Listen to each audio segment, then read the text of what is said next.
Hello student, this is class 10th social science book and today we study about power resources। आज हम second chapter का ये topic है, power resources के बारे में देखेंगे। Man is an active human being. Active being, man क्या है? एक्टिव बीइंग है। He uses power to perform each activity. Man power को यूज़ करता है हर एक एक्टिविटी को परफॉर्म करने के लिए। In ancient time his activities were limited. पुराने समय में मैन की एक्टिविटीज़ लिमिटेड थी।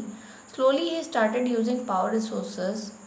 उसने धीरे धीरे पावर रिसोर्सेज का यूज़ करने लगा, जैसे like animal, wood, air and water, इन चीज़ों का, with the development of civilisation.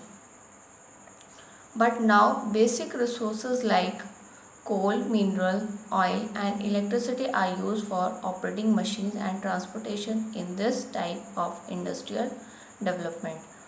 और now basic resources जैसे coal हो गया, mineral oil, electricity, इन चीज़ों का मशीन्स को ऑपरेट करने के लिए, ट्रांसपोर्टेशन के लिए, इंडस्ट्री के डेवलपमेंट के लिए इन चीज़ों में यूज़ होने लगा। Availability and use of these power resources both are necessary for economic development.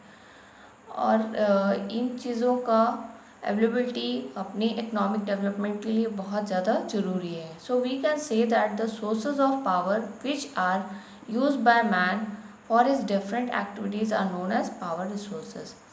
Means जो भी पावर के सोर्सेज हैं जो मैन के द्वारा यूज़ किए जाते हैं उन्हीं को बोलते हैं power resources. Power resources may be classified into two categories: exhaustible power resources और renewable power resources। दो टाइप के पावर रिसोर्सेज होते हैं, एक एग्जॉस्ट है, एक रिन्यूएबल है। एग्जॉस्ट मीन्स क्या होता है? ये power resources are those resource which are limited. ये लिमिटेड होते हैं and exhaust with the use, और एक बार अगर इनका यूज़ कर लिए तो ये ख़त्म हो जाते हैं, जैसे कोल, पेट्रोलियम, नेचुरल गैस एक्सेट्रा।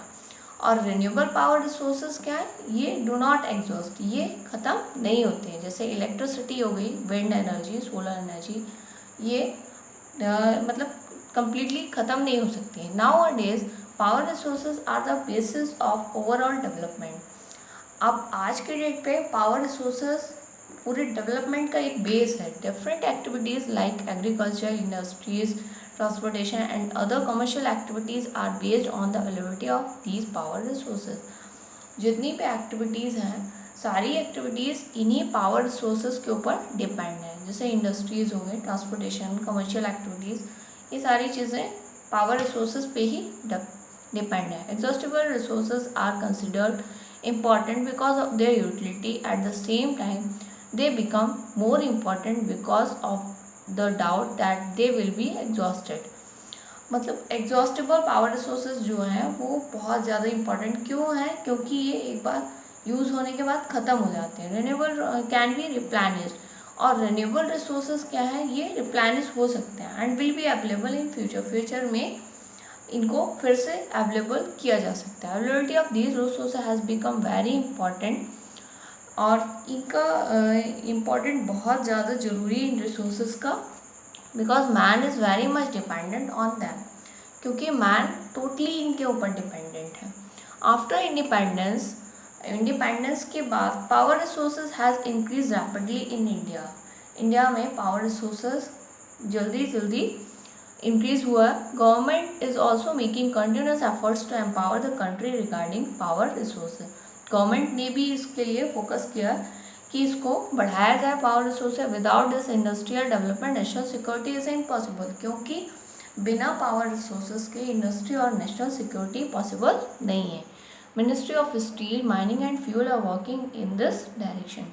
ये चीज़ें इन चीज़ों पे काम कर रही हैं। Present status of power resources in India as follows. Power resources का अभी प्रेजेंट स्टेटस इंडिया में क्या है? कन्वेंशनल सोर्सेज ऑफ एनर्जी कौन कौन सी हैं? Coal, petroleum, natural gas and electricity, ये कन्वेंशनल सोर्सेज हैं एनर्जी के। और non conventional sources of energy कौन कौन सी हैं? Solar energy, wind energy, bio energy, geothermal energy, ये नॉन कन्वेंशनल एनर्जी है। ठीक है, नेक्स्ट क्लास में हम कोल के बारे में देखेंगे। Okay, thank you.